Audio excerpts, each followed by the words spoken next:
How local law enforcement is responding to President Donald Trump's actions on immigration.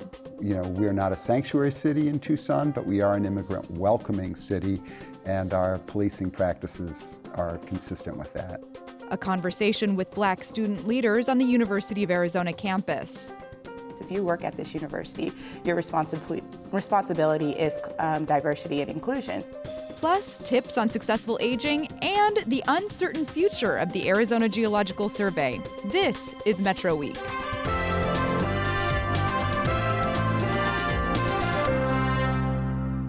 I'm Vanessa Barchfield, in for Andrea Kelly. Thanks for joining us. The Trump administration launched its first large-scale immigration raids, detaining and deporting hundreds of people across the U.S., including in Arizona. We'll ask Tucson's police chief and the Pima County sheriff how that's affecting their work. We'll also delve into the future of the Arizona Geological Survey in what's a tumultuous time. That and more after a look at the week's top stories from the Arizona Public Media Newsroom. The White House is denying there's a proposal to mobilize the National Guard in Arizona and other border states to help round up and deport immigrants. The White House and Department of Homeland Security called the report false, though it's based on an 11-page memo by Homeland Security Secretary John Kelly. Authority over the National Guard rests with the governor. In Tucson today, Governor Doug Ducey said it didn't come up in his meeting with Secretary Kelly in Nogales last week, and he won't comment on the plan. I saw the breaking news on this. I also saw breaking news that this is 100% false, so I'd like to know what the facts are. We'll hear also from local law enforcement coming up in a few minutes about their thoughts on White House immigration plans. Opposition remains to agricultural giant Monsanto's plans to build a greenhouse near Marana, even after the company dropped its request for a tax break and foreign trade zone status earlier this week. Public meetings on the issue over the last few months drew widespread opposition. Opponents are holding a series of actions in the coming days. They say they're more determined than ever to keep Monsanto out. The company says it plans to build its greenhouse and is committed to being a good neighbor. A public health advocacy group gives Tucson low ratings for resident health markers. Tucson received poor marks for a lack of universal pre-kindergarten classes, not requiring restaurants to post health grades, and zoning that enables economic segregation. For more on all of the week's news, you can always visit our website, news.azpm.org. President Trump has said his immigration raids will target people who have broken the law and are in the country illegally. He's also asking local agencies to help with enforcement. Andrea Kelly spoke this week with Tucson Police Chief Chris Magnus and Pima County Sheriff Mark Napier.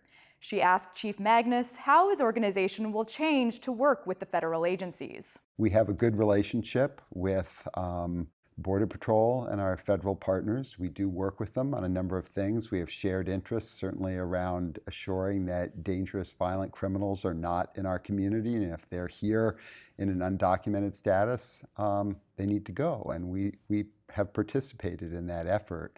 We also work with the feds on gang enforcement, human trafficking, a whole range of other areas where it's appropriate. But one thing that we've said really for a very long time is that we neither have the resources nor the intention to become an extension of federal immigration enforcement efforts. We are not a 287G or secure communities participant because we don't have the resources for that, nor is that something that our community wants. So, you know, we are not a sanctuary city in Tucson, but we are an immigrant welcoming city, and our policing practices are consistent with that. And we should just clarify that the city council has declared the city immigrant welcoming. That's what that does. That's correct. And so our policing practices, as I said, I think are very consistent with that, and we worked hard to build good relationships with our immigrant community because that's how we keep the community safe. And Sheriff Napier, as you look to the president asking local communities to help with immigration enforcement, what are you planning? Well, I think there's a big expanse between executive orders and some rhetoric coming out of Washington and actual policy implementation at the local level. So we're going to take a little bit of a wait and see attitude to see what really direction comes down to the local level from these executive orders. But I concur with Chief Magnus. I don't see any big changes coming for the way that the Pima County Sheriff's Department deals with these issues. We have excellent relations with Border Patrol and ICE. I was down at the border last week with Secretary Kelly and Governor Ducey talking about border security issues because I have a 125-mile exposure to the international border, so that's a big deal.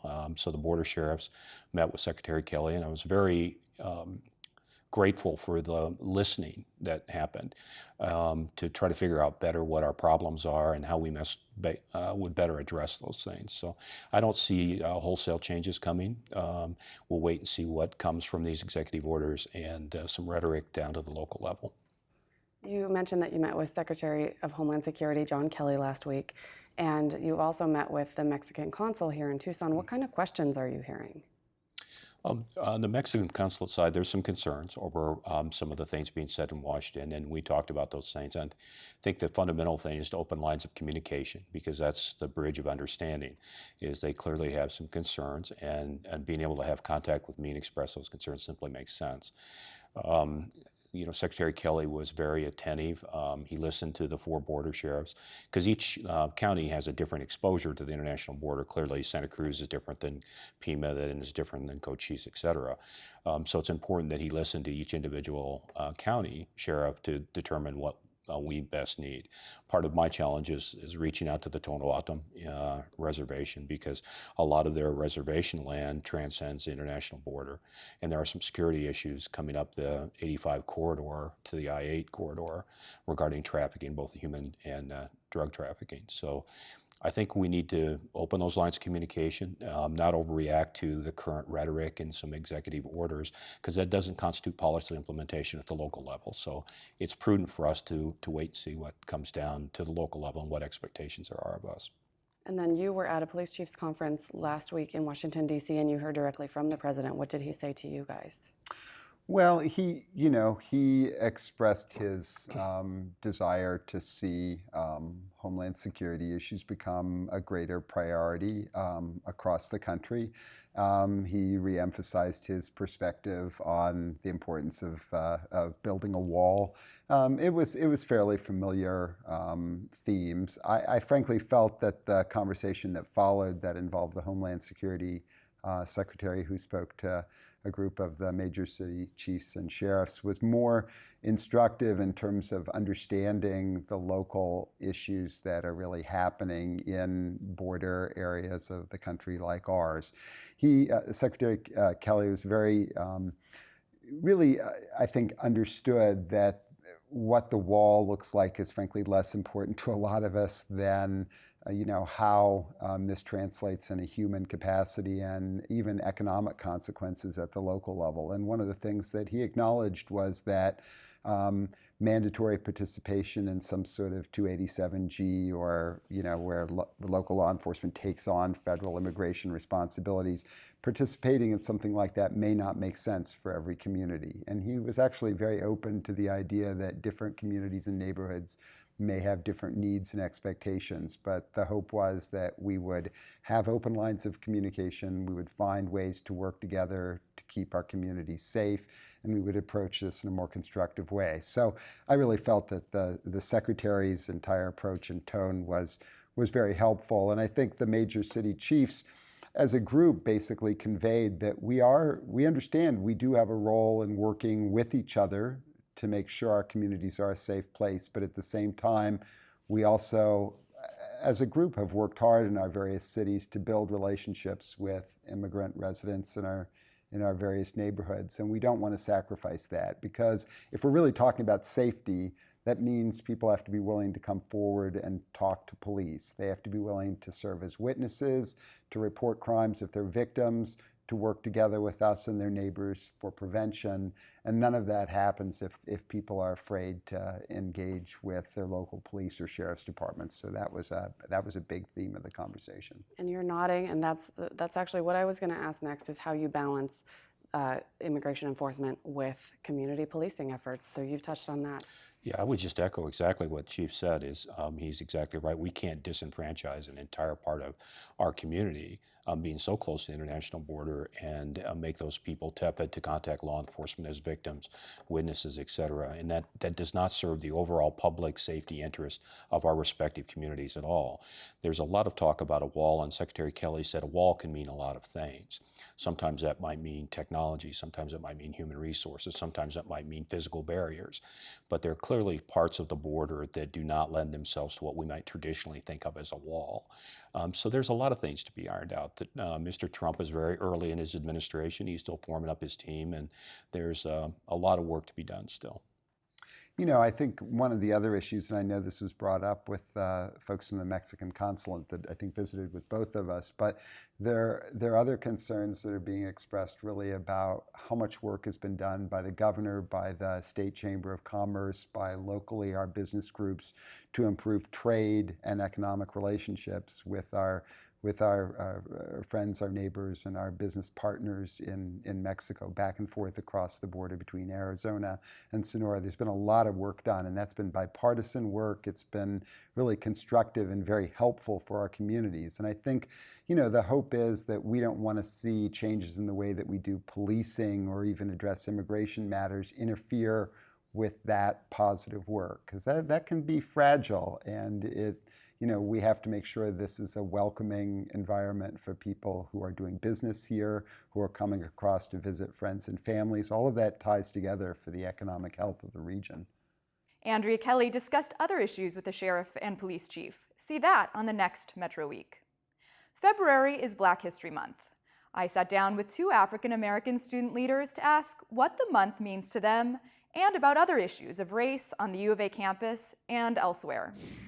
Ladies, thank you so much for coming in today. Trinity, I wanted to start off by asking what the significance of Black History Month is to you. Well, Black history is, all throughout the year. However, Black History Month is kind of a time where we can remember, reclaim, and honor, so many great figures within our community. And I also think it's a time that we kind of emphasize our history to the general public as well, because I think it's often sort of maybe pushed to the side or given a chapter in a history book or something like that. So it's really a time for us to come together and celebrate and to remember that we have a rich and vibrant history. Isoken, how is the University of Arizona's African American Student Affairs commemorating the month? This year we have quite a few events going on. We do a lot of collaboration with different organizations within the community, which is a huge part of the work we do, collaborating, getting our students more involved. One of the events we have going on that I'm super excited about is we are doing a Hidden Figures Empowerment Luncheon. We were fortunate enough to get a GoFundMe going, and GoFundMe actually donated $1,000 to the fund. And we're bringing 100 African American middle school students to see the movie Hidden Figures, and then they're going to come to campus and be surrounded by Black women faculty, administrators, graduate students, undergraduate students, and be provided an opportunity to just be empowered, be in spaces with very strong Black powerful women on campus, and be fed into in a way that lets them know that whatever they plan for their future, that they are more than capable, and that we support them, and we will always support them. Then on February 23rd, we are going to show I Am Not Your Negro at Aloft. They have been wonderful in collaborating with us. Dr. Kevin Henry Jr. will be doing an introduction to the movie and then a talk back afterwards. So it's an opportunity. We want it to be a very diverse population of people who see the movie. James Baldwin is a phenomenal social activist during his time, and we think it's an opportunity to get some very important conversation going between our communities to see some changes happen. All right, so lots of events available for the entire community. Definitely. Black students have had a long history of activism. How does that legacy influence you and your work here on campus? I think the Black legacy of social activism that students have been doing since the 40s, 50s is something that continues today. It was Black students back in the 50s and 60s that were trained to go into spaces, into very hostile spaces, and hold those spaces in an opportunity to hold people accountable and create more integration. And so currently our students are still doing that. Last year there was a huge movement that came onto our campus, and our Black Student Union fed into that movement, and through that, we were able to see an opportunity that we hadn't seen on this campus before. We were able to see individuals in high up leadership position coming and meeting our students in their spaces to have conversations about them, about how we can hold this university more accountable to the work we do. And it's because of our students and the fact that they are holding our feet to the fire and they are asking for a space that provides them the opportunity to grow academically, professionally, and personally, that we are able to do our work. Because they tell us what they want and they need, and it's our responsibility to work with them to give that to them. And so it's that activism that started back then that we're still seeing today. And it's through that work that the students do that we're so appreciative of, that this university is possibly going to grow the way we need it to. Activism on this campus has been so integral to my experience at this campus, because a lot of students, I know, including myself, had that kind of moment where I wanted to transfer, or I didn't think I was going to fit in at this school, and ASA and my professors and people I've created relationships with have really helped me in terms of activism and making sure that we're emphasizing that just because we're asking for something that we need doesn't mean we're asking for too much. And that's something that we've definitely emphasized within our students, and just you can see how students' communication skills are improving, diplomatic skills, debate skills are just all coming together because we are put in these positions where we have to defend our value as students on this campus and as people on this campus most often. So I think that has been, and the people from the past have been a great influence in terms of those aspects. Race and inclusion were big topics on, hot button topics on campuses across the U.S. last year. How is the climate here at the U of A? I would say the climate is improving. However, there's a long way to go. I think in terms of competency and cultural competency at this campus, we still do have a ways to go. I think one of the things that we and the students have spoken about is that when people have the word diversity or resource center, they are the ones to which individuals think have to do the work. One of the things we really think needs to be done is that it needs to be integrated into everybody's job title here at this university. So whether you are a dean of engineering or you are a staff worker in education, whatever it is, whatever position, if you have any contact with students, and even if you don't have contacts with students, if you work at this university, your responsibility is diversity and inclusion. And so it's not the responsibility of just the cultural centers or the new chief diversity officer or anybody who has diversity in their title. It is a responsibility of everybody, because all of the work we do collectively influences the experiences that these students have on campus. And so if we're truly trying to be more than just a university that has a tagline of diversity and inclusion and actually show the work, then every time a student comes in contact with an individual here on campus, they need to feel that in that space with that individual. When Obama was elected president, there was a lot of talk about the country being in a post-racial era. Is that true from your perspective? Absolutely not. I think the people who said that kind of ignored the amount of racism that Obama received as he was running and during his term as our president, as well as Michelle Obama and the rest of his family. So I don't think that we're in a post-racial society. I think it actually took the Band-Aid off of society in terms of race relations. And so I think that him being this symbol of, African American excellence and the fact that he was able to become our president, our first Black president, really either struck a chord with people or empowered people to be truthful and honest about where we are at in our society. And I definitely don't think that this is a post-racial society. We see it now especially, so I think that we still have a long ways to go, and I think that we can't get lost in the fact that just because one person or a couple people have achieved something, if you can count these people on your hands, it's not enough. And it doesn't erase the amount of struggle and or hatred that these people faced as well. So I think that you have to look at the entire picture and not just what you want to see in terms of success. Science is helping us understand what goes on as we age. That research and its practical applications were on display this week at the U of A's Conference on Successful Aging. It's a very negative stereotype. The conference kicked off by addressing some common misconceptions about older people. Older adults are frail, cognitively impaired, they're easily confused, they're impulsive, they make risky decisions, or they can't make decisions at all. That's the stereotype that's out there. That's Professor Lee Ryan, who heads the U of A's Department of Psychology. She says those stereotypes are more often than not wrong. For the vast majority of people, around probably 80 to 85% of older adults, we see no change in decision-making abilities from age 50 to age 80. Professor Ryan says decision-making is one area in which older people have some advantages.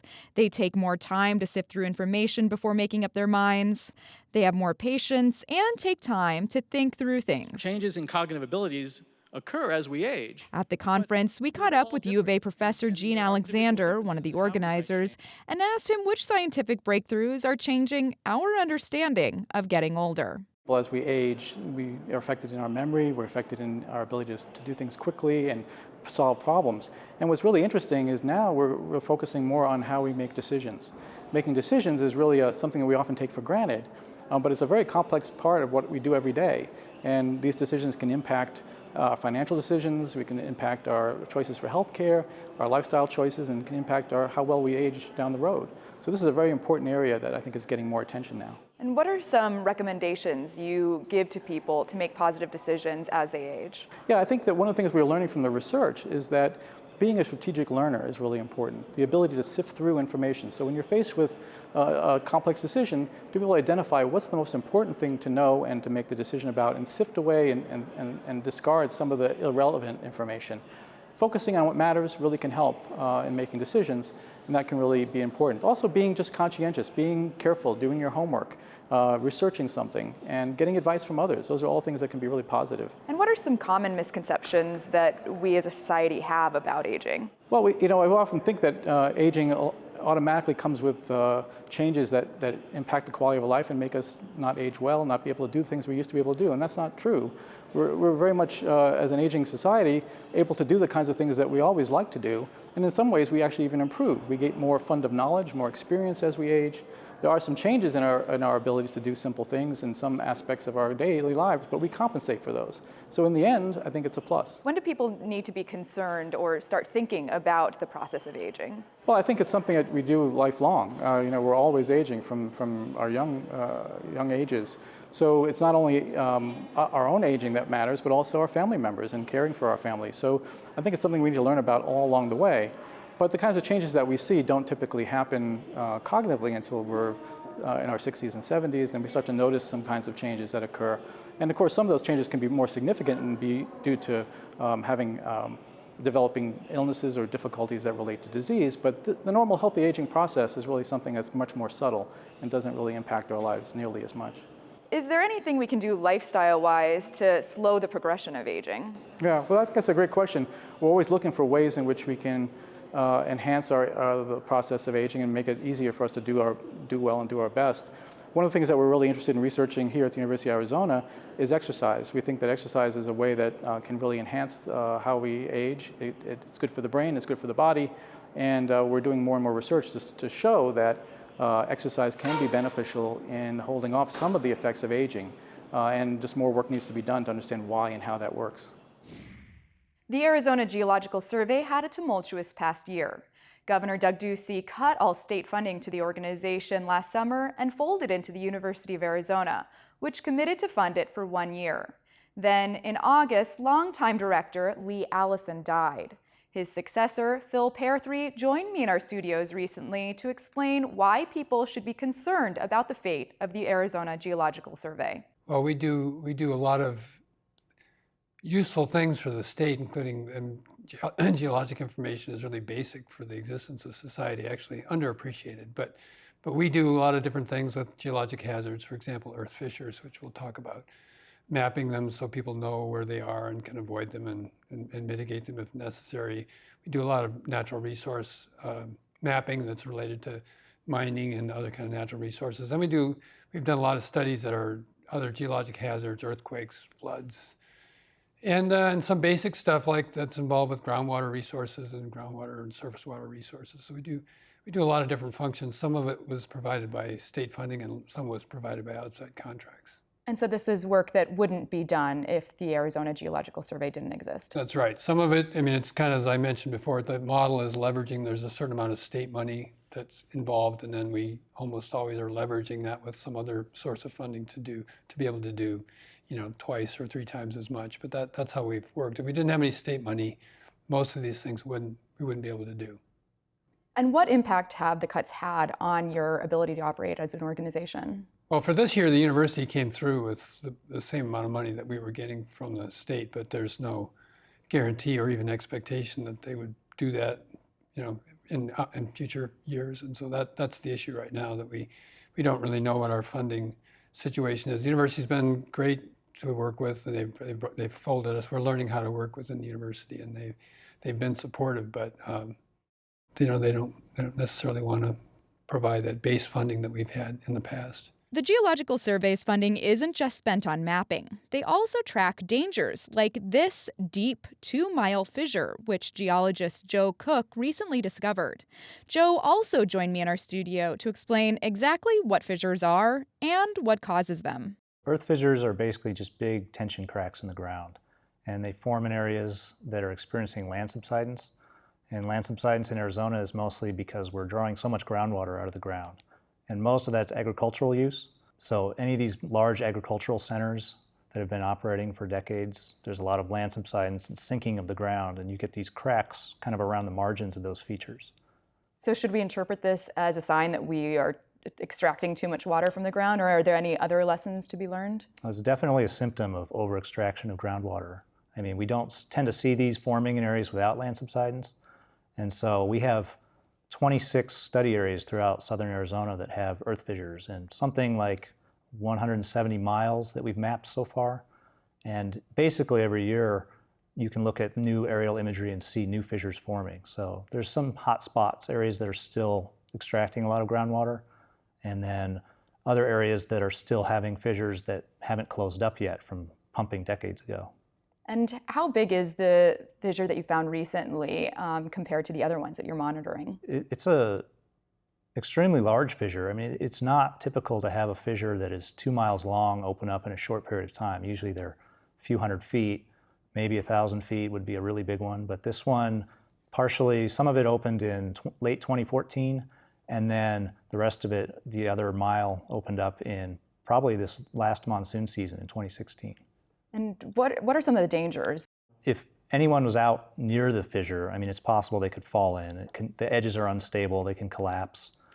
This fissure is kind of out in the middle of nowhere, so it doesn't affect people's homes, but that's usually the main concern, is that it's on your property and it poses a hazard and it devalues your home. So in areas where we have fissures near houses in the Phoenix Valley, for example, people tend to care a lot more about those because they affect the resale value of their property. Do we see these fissures opening up in urban areas? Generally, they opened up in areas that used to be heavily pumped agriculture, but to use the Phoenix Valley as an example, we've now built homes in these areas that used to be the outskirts in the agricultural areas. So things that used to be fields a few decades ago are now subdivisions. So it's more like we brought the homes to the fissures, and then some of them reactivate depending on heavy monsoon rainstorms, things like that. But we tend to see the fissures out on the outskirts. And what happens to fissures? Does the earth have a way of closing them, or do they just expand over time? It really depends on the individual fissure. Some of them are really deep and they can swallow a lot of sediment, and those tend to stay open for longer. There's fissures in Apache Junction that have been open for several decades and they don't seem to be slowing down. There's other fissures that opened a few years ago that are mostly filled in. And then there's some fissures that appear to be just kind of done. They're just filled in with sediment, but we don't really know. I mean, it's always possible they could reactivate. And Phil, I want to ask you, you mentioned, of course, that the U of A last year stepped in and funded the Geological Survey to the tune of almost $1 million. How will you be funded going forward? What's your outlook for that? It's uncertain, but we do have some legislators who are quite strong proponents of our continued existence, and they realize that we need to have state funding to be able to do the functions. There are a number of things like the Earth Fissure Program that are legislatively mandated functions that if we don't have state funding to do, we can't do. So, and they recognize that. So they've stepped in, and in particular, Senator Gail Griffin, who represents Southeastern Arizona, has introduced a bill to essentially fund us at the level that we were funded before in the university. And now a correction. Last week, we reported the wrong acreage of the tech park near Rita Road and I-10. It is 1,345 acres. Andrea Kelly will be back next week. Thanks for watching.